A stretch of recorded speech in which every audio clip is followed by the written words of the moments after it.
On the day he lost his job, Nathan Cole had exactly enough money left for one last meal.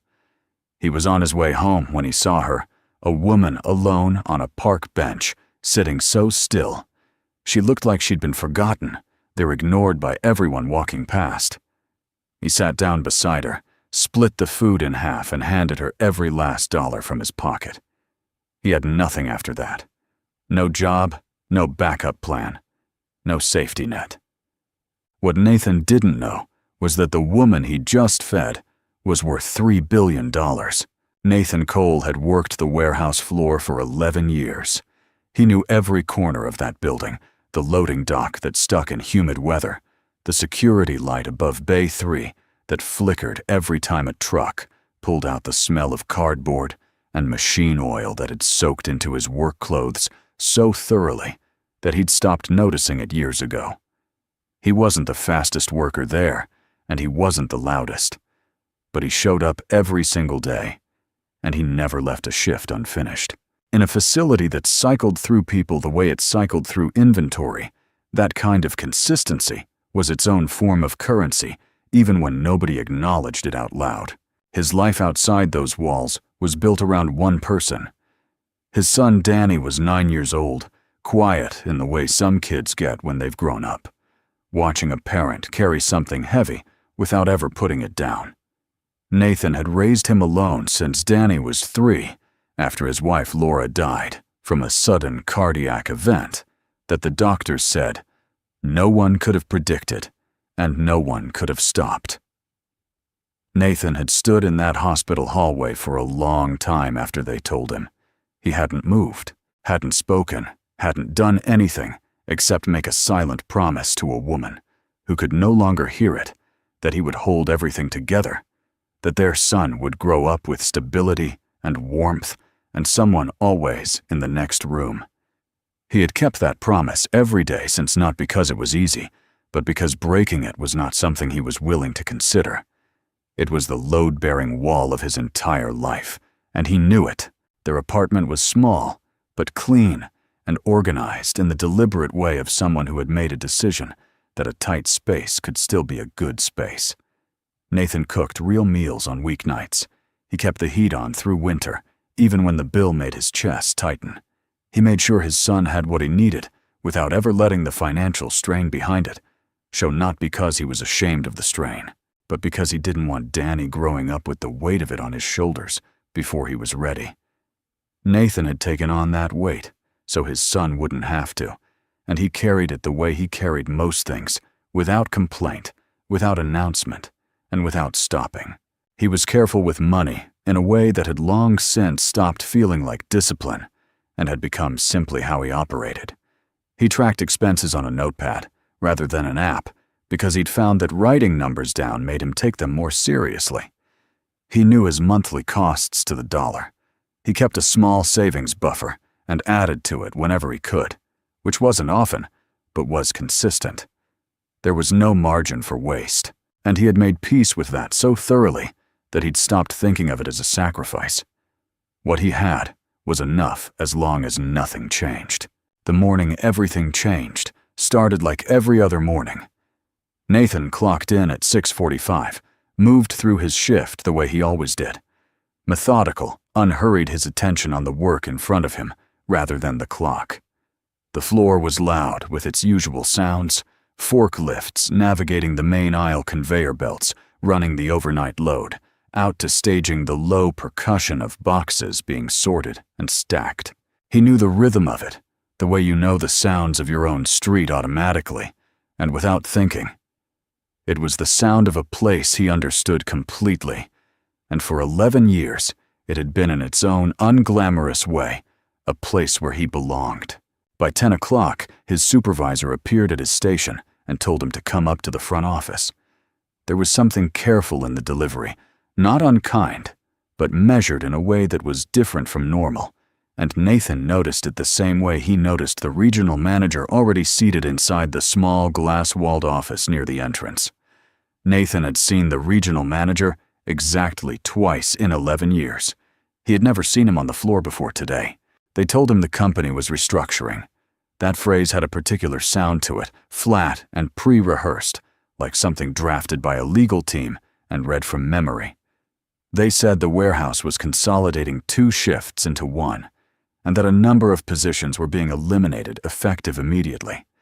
His position was one of them. They handed him a manila envelope containing his final check and a release form, and the regional manager stood and shook his hand with the practiced gravity of someone who had performed this particular task many times and had stopped registering it as anything other than administrative. Nathan signed the form. He picked up the small cardboard box that his supervisor had already packed his work gloves, a photograph of Danny from 2 years ago that had been taped to the inside of his locker, a coffee mug with a chip in the handle that he'd used every morning for the better part of a decade.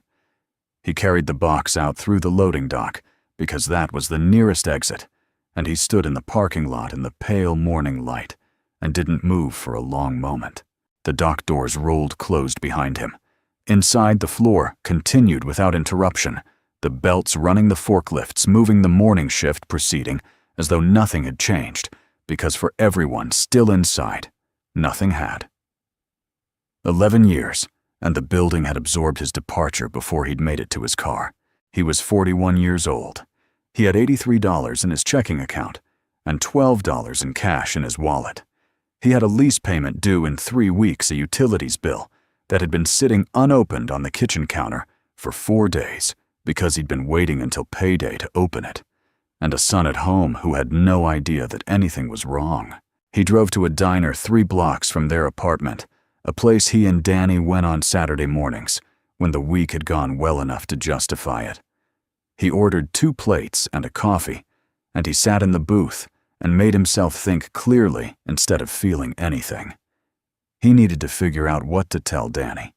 He needed to figure out what came next. He had his resume on a flash drive in the kitchen drawer.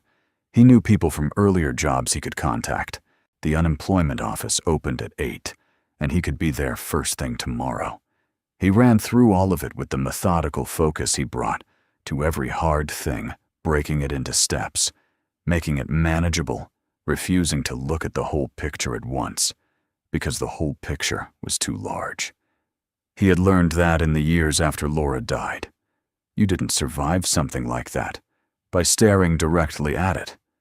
You survived it by handling the next hour, and then the hour after that, and eventually enough hours had passed that you were still standing. He paid for the food, left $1.50 for the waitress because she had refilled his coffee twice without being asked, and boxed up the second plate to take home. He stood at the register and counted what was left in his wallet. $9 and a few coins.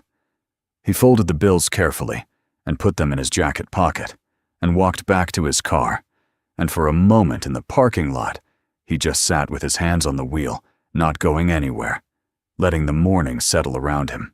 The route home took him through Callaway Park, a long, wide stretch of green running through a neighborhood that had seen better decades, the kind of park where the benches were bolted to the concrete, and the fountain in the center hadn't worked in years, but where people gathered anyway in the afternoons, because it was open and free, and there was nowhere else to go. Nathan drove through it most days without looking. That afternoon he slowed down without fully deciding to. She was sitting on a bench near the east entrance, close enough to the sidewalk that the foot traffic passed within a few feet of her. She looked to be in her mid-30s, dark hair loose around her face, wearing a coat that had once been quality, but was now worn thin at the collar and fraying at both elbows. She had nothing with her. No bag, no phone, nothing in her hands. She was watching the ground with the fixed, unfocused attention of someone who had stopped waiting for anything to happen. Around her, the afternoon moved without pausing. Men in good coats, a woman with wireless earbuds, and a coffee cup from somewhere that charged too much for it. 2 men in suits deep in a conversation that required them to look at each other and nowhere else. Nobody glanced at the bench. Nobody broke stride. Nathan pulled to the curb and sat in the car for a moment watching. He thought about the parking lot behind the warehouse, the dock doors closing, the floor going on without him, He thought about what it felt like to be in the middle of a moving crowd and be entirely still while everyone around you kept going. He understood that feeling from the inside, and he understood it freshly, and it was that understanding, not a policy, not a calculation, that made him open the car door. He sat down beside her and set the boxed meal between them without explanation. She looked at it, then at him with the guarded expression of someone who had learned that strangers rarely approach without wanting something in return. "I've got more than I need tonight," Nathan said. It was a small lie, but it was the only kind he permitted himself. She looked at the box for a moment. "You sure about that?" "Yeah," he said. "I'm sure." She accepted it in the way people accept things, when they're hungry enough that pride finishes second. Nathan opened his own container, and they sat together in the cold without talking much. The park moved around them, pigeons, a dog, pulling its leash toward the broken fountain, the distant sound of traffic that never really stopped. She told him her name was Marge. He told her his was Nathan. She asked if he lived nearby, and he said close enough.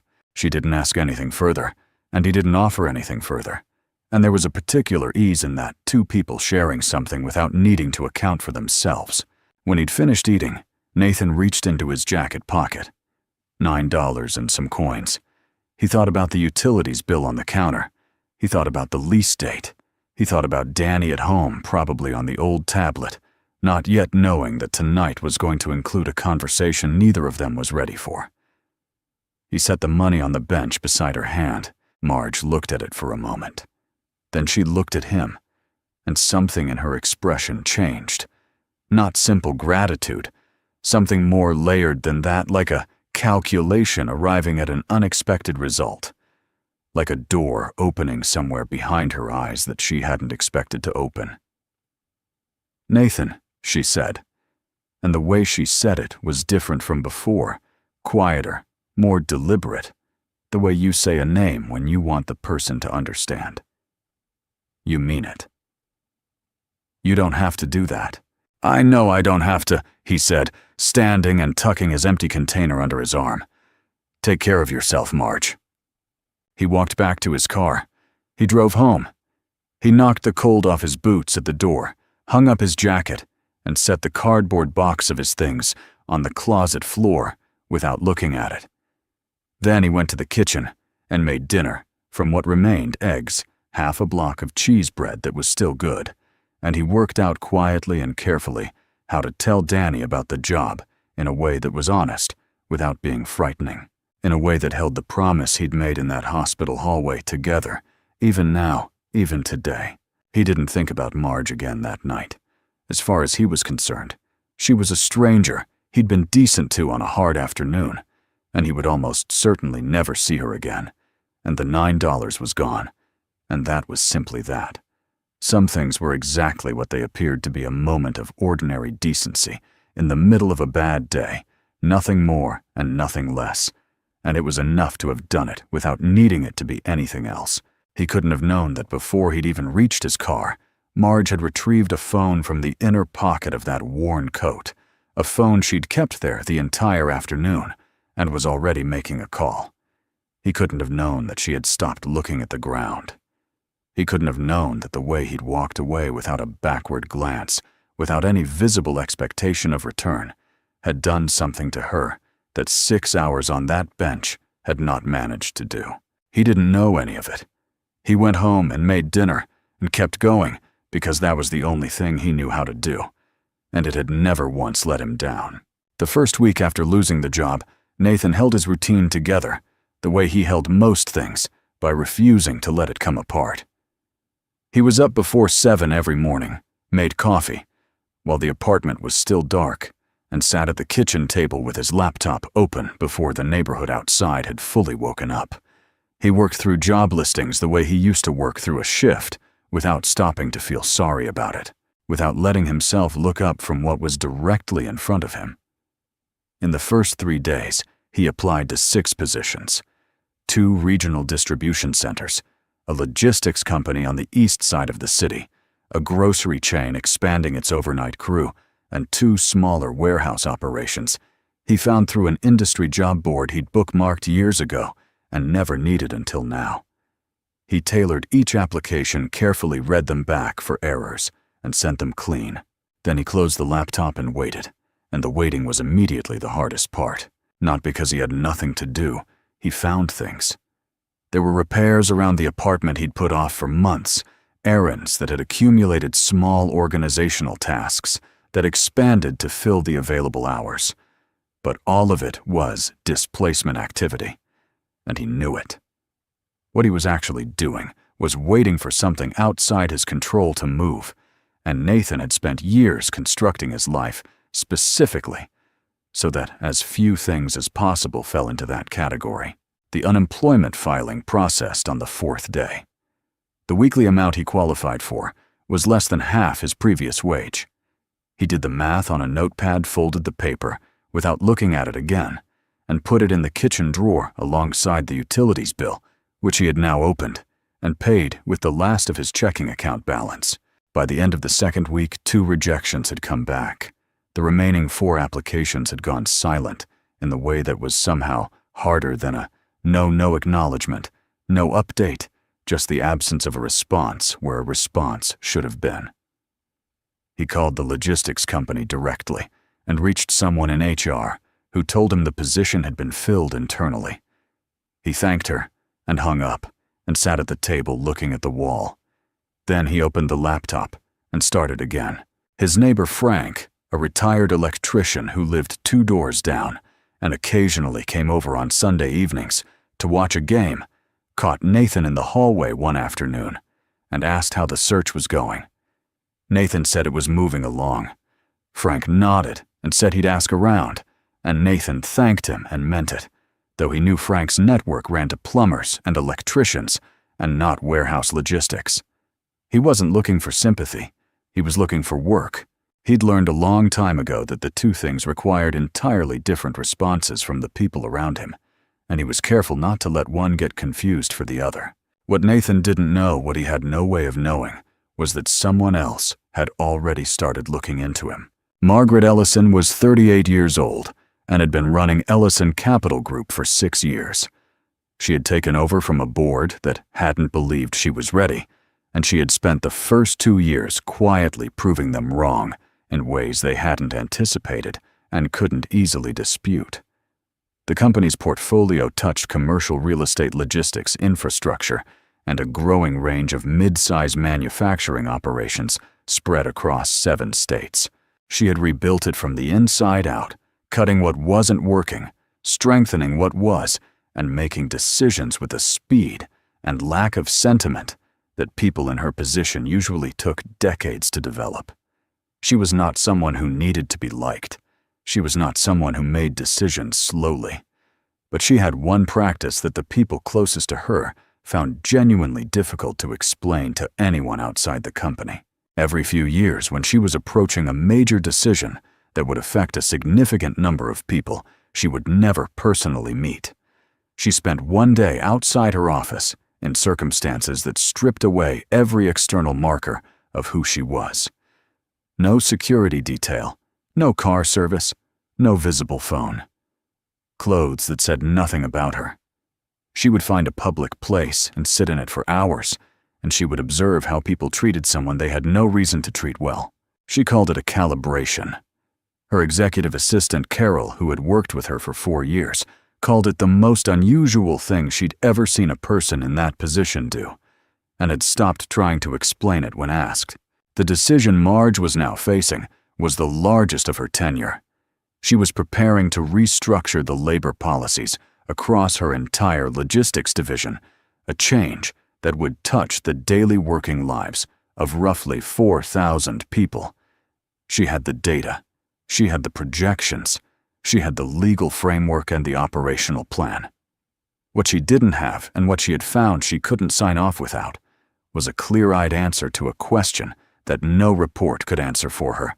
Did the world those 4,000 people lived in the neighborhoods, the parks, the streets between their apartments, and their jobs have any functioning baseline of human decency operating in it?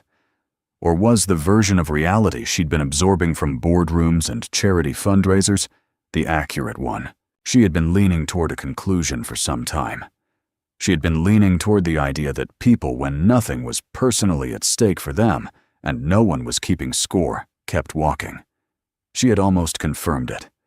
She had sat on that bench in Callaway Park for 6 full hours and watched the city move past her with complete indifference, and she had been composing her conclusions in her head when Nathan Cole pulled over and got out of his car. She had noted 2 other interactions in 6 hours. One person had dropped a folded bill into her lap without breaking stride, a gesture she recognized as kind, but ultimately frictionless, the kind of giving that costs the giver nothing beyond the money itself. The other was Nathan, who sat down, made conversation without agenda, split a meal he visibly needed himself, and placed $9 in cash beside her hand, with the ease of someone who had made his decision before he'd consciously formed it. She hadn't expected him.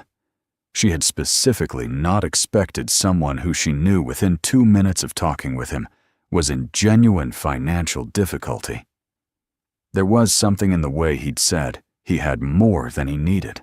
Flat, almost offhand, delivered with the precision of a man who had chosen a small lie over a complicated truth, because the lie served the other person better, that she recognized from somewhere inside herself.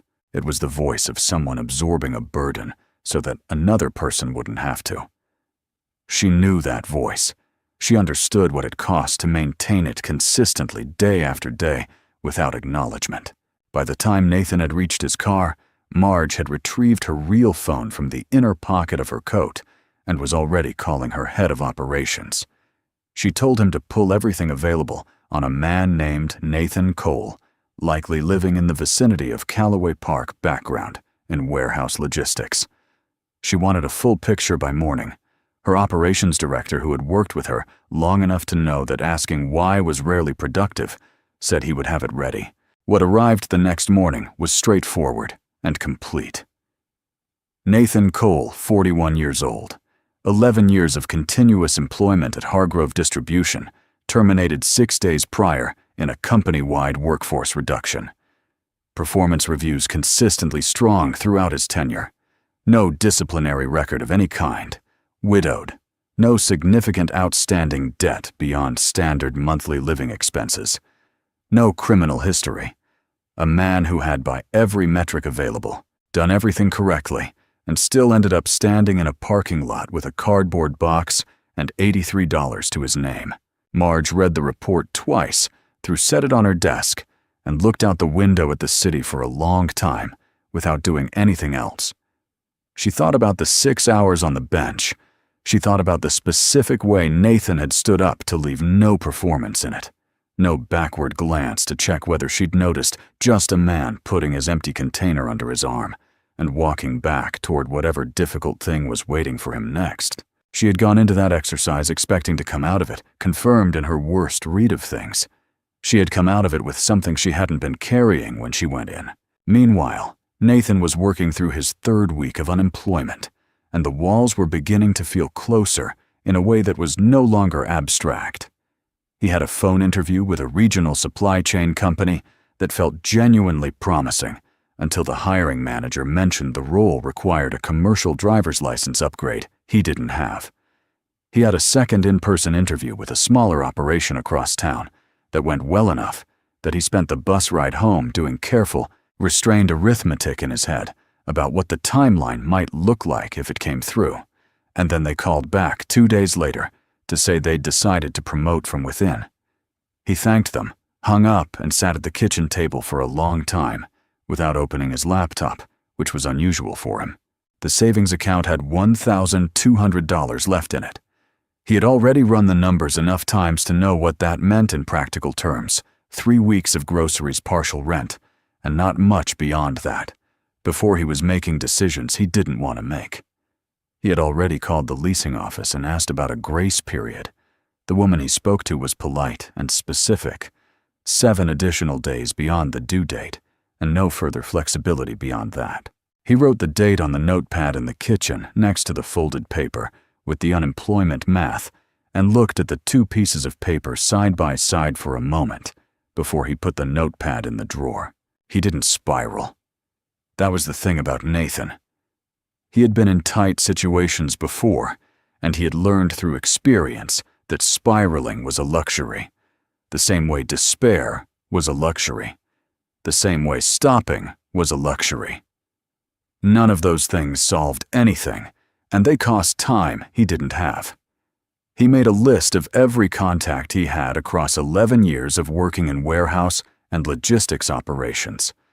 He spent one full evening composing 12 personal emails, not form letters, actual personal messages to people he'd worked alongside at various points in his career.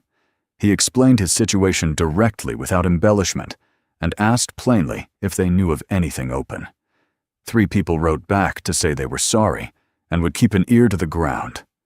One forwarded a listing for an overnight stocking role at a grocery distribution center 40 minutes outside the city, paying $11 per hour, less than he'd been earning at Hargrove.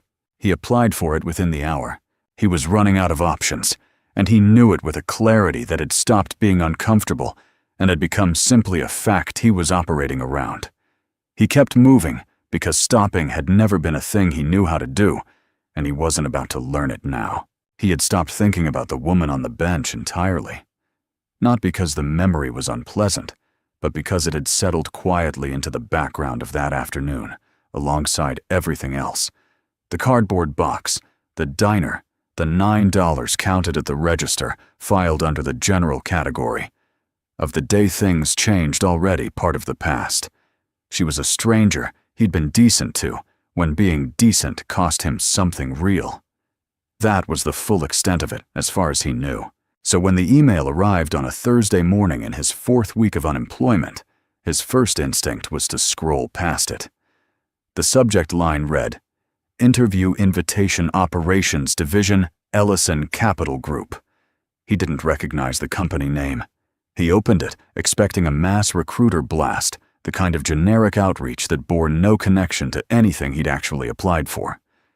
Instead, it was a short direct message from someone named Carol Briggs, executive assistant to the CEO, requesting his presence the following Monday at 10 in the morning at their downtown offices on Meridian Avenue.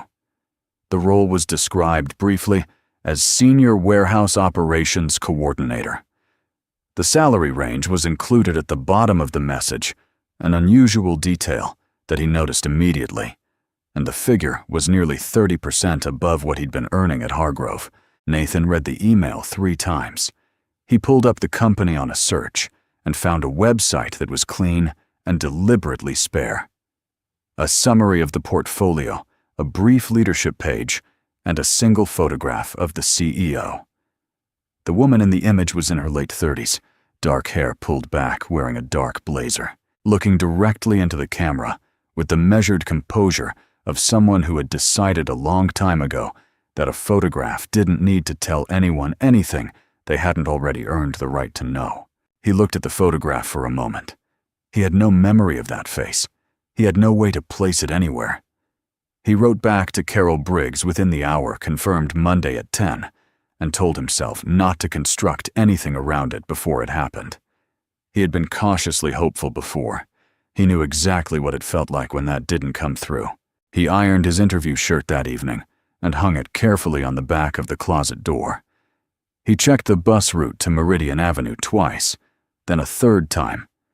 He set his alarm for 6:30 and went to bed, reminding himself that this was just another door, and if it opened, he would walk through it, and if it didn't, he would find the next one the same as he always had, because there was no other way he knew how to be. He had no idea what was actually waiting for him on the other side of it. The Ellison Capital Group occupied the top 3 floors of a building on Meridian Avenue that had the particular confidence of structures built by people who had stopped needing to announce themselves. No oversized logo above the entrance, no statement lobby. Just clean stone and dark glass, and an interior that was quiet in the deliberate way that serious money is quiet, not empty, but controlled. Every surface and sightline selected to communicate that the people who worked here were not in the business of impressing anyone. Nathan stepped off the bus 2 blocks north and walked the rest of the distance because he'd left early and he didn't want to arrive with nothing to do but sit in a lobby and think. He gave his name at the front desk. A young man in a well-pressed jacket checked a tablet, made a brief call, and told Nathan that someone would be right down. Nathan stood near the window and watched the street outside, the usual mid-morning movement of a city at work, cabs and delivery trucks, and people walking with the focused momentum of somewhere to be. He kept his hands still at his sides, in the way he did when he needed to stay composed, without making it visible. It was a thing he'd learned in the years after Laura died, when he'd had to keep it together, in rooms full of people who were watching to see if he was keeping it together. Carol Briggs came down 5 minutes later, a composed woman in her 50s, with the efficient bearing of someone who managed complexity for a living. She shook his hand cleanly and walked him to the elevator, without filling the silence with pleasantries, which he found he appreciated. They rode up to the 31st floor in quiet, and she led him down a hushed, carpeted corridor, lined with closed doors to the last one at the far end.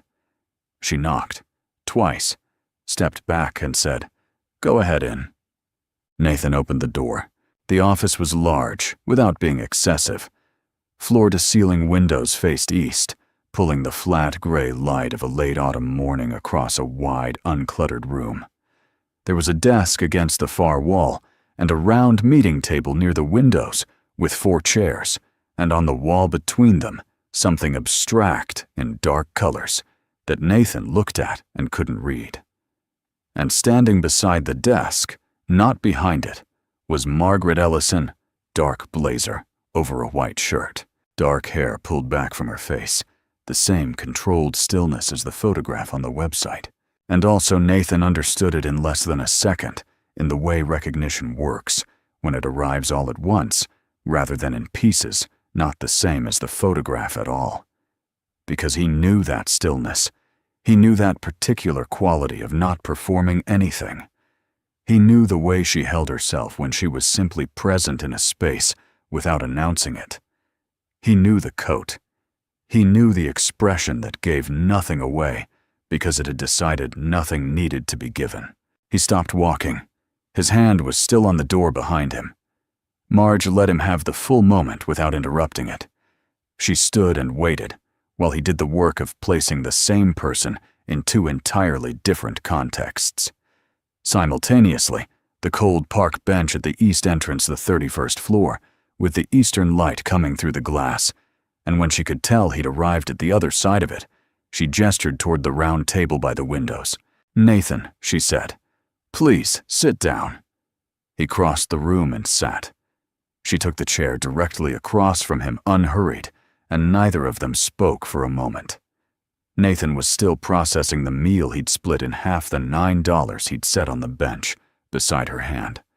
The way she'd said his name differently, right before he stood to leave, the expression he hadn't been able to read at the time, and could read now with complete clarity. "You already knew my name," he said, "before I came in." "I did," Marge said, "not from the park. After. I had someone look into you once I was back in the office."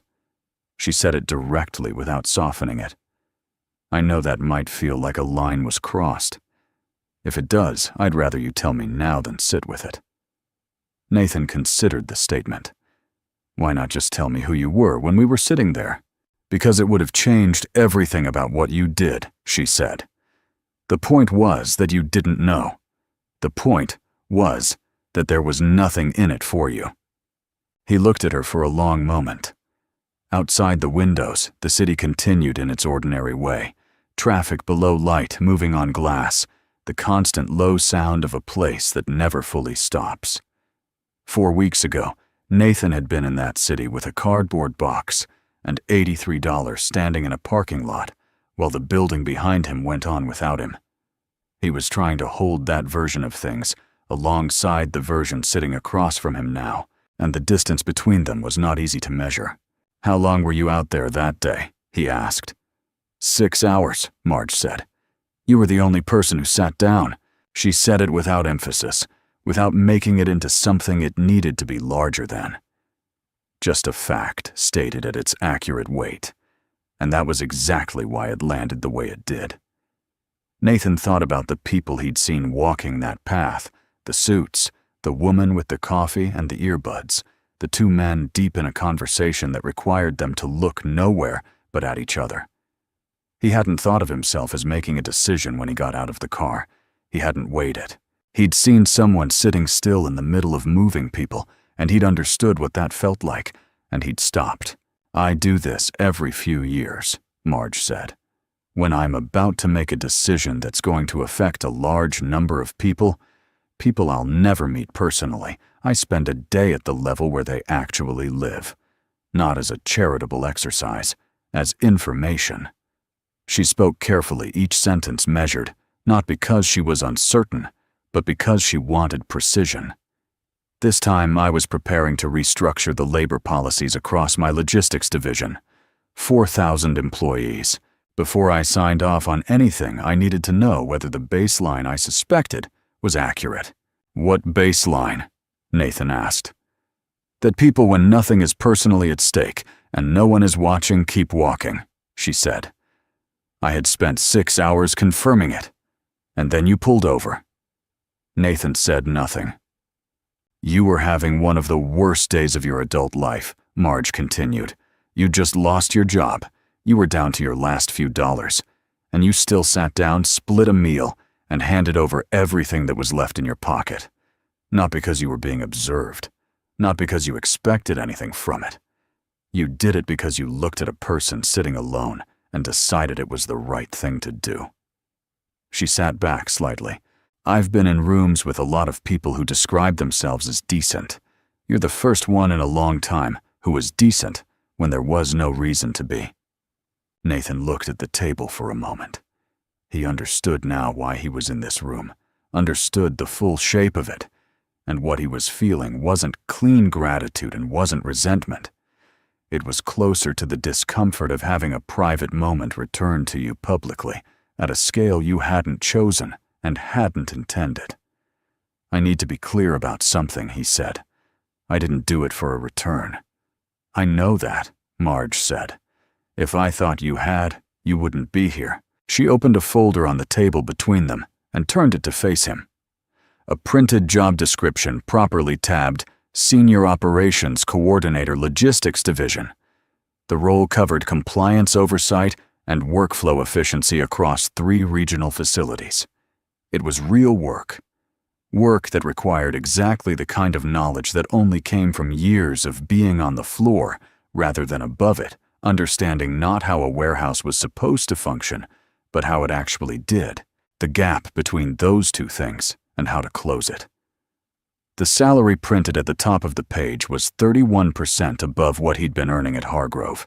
He looked at it without changing his expression, but something in his chest went quiet in a way it hadn't been quiet in a long time. "I'm not offering you this because I feel sorry for you," Marge said, and the way she said it made clear she wasn't performing the disclaimer, she meant it. "I've reviewed your employment record. You are qualified for this role. In certain areas, you are likely overqualified, and that's a conversation about trajectory we can have separately. But I am not giving you something. I am offering you a position you have earned the professional standing to hold at a company that is about to change in ways that will matter to the people doing this work." Nathan looked up from the folder. "What kind of changes?" "Substantive ones," Marge said. "Wage floors raised across the logistics division. Termination procedures rebuilt so that workers receive real notice and real transition support rather than a manila envelope and a handshake. Healthcare coverage extended. A formal internal process for flagging unsafe conditions without fear of consequence." She let that sit for a moment. "Before I finalize any of it, I want someone in an operational coordination role who knows what the floor looks like from the floor, not from reports, from 11 years of standing on it." "And you think that's me," Nathan said. "I think you've already demonstrated the judgment I'm looking for," she said. "But I'm also not asking you to decide in this room. Take the folder, read everything, call me tomorrow."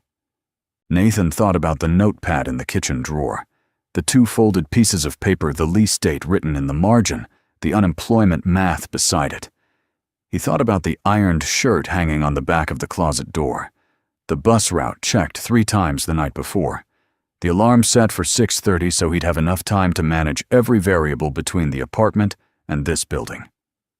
He thought about 11 years of showing up without fail, of doing the work correctly and completely, and having all of it end in a flat, pre-rehearsed sentence delivered by a man who had shaken his hand without once making eye contact. "I don't need to take it home," Nathan said. Marge looked at him steadily. "You sure about that?" "I've been doing this work for 11 years, he said. "I know what the job is. I know what the number means. I know what I need." He looked at the folder and then back at her. "I'd like to accept the position." Something shifted in her expression, not quite surprise, but the thing adjacent to it, the look of someone whose read of a situation proves accurate, and who registers that fact without pleasure or fanfare. She extended her hand across the table, and Nathan shook it, and that was that. No ceremony, no performance, no need for any more words than the ones that had already been said. He started the following Monday. The work was demanding in the way that felt correct. Real problems with real consequences, the kind of job that required his full attention every day and returned something for it. In the first month, he made 2 trips to regional facilities, walked the floors, talked to the workers, the way he'd always talked to people he worked alongside directly without the particular distance that job titles tend to create. He took notes in a small notebook he kept in his shirt pocket, the same way he'd always kept notes, because writing things down made him take them seriously, and he'd never found a better system. He was good at the job, in the same way he'd always been good at the work, completely with his full attention on it, without any appetite for recognition. The policy revisions moved forward over the following months. Wage floors were raised. Termination procedures were rebuilt. From the ground up, workers would receive genuine advance notice and real transition resources rather than a manila envelope and a door closing behind them. Healthcare coverage was extended to part-time workers who had previously fallen below the qualifying threshold. A formal reporting structure was created so that workers could raise safety concerns through official channels without fear of retaliation. None of it generated press. None of it was designed to. But across 4,000 working lives in 7 states, something changed in the texture of daily experience, not visible from the outside, but felt clearly from within. The kind of change that doesn't look like anything from a distance, but alters the weight of every ordinary day. Nathan was not the architect of those changes.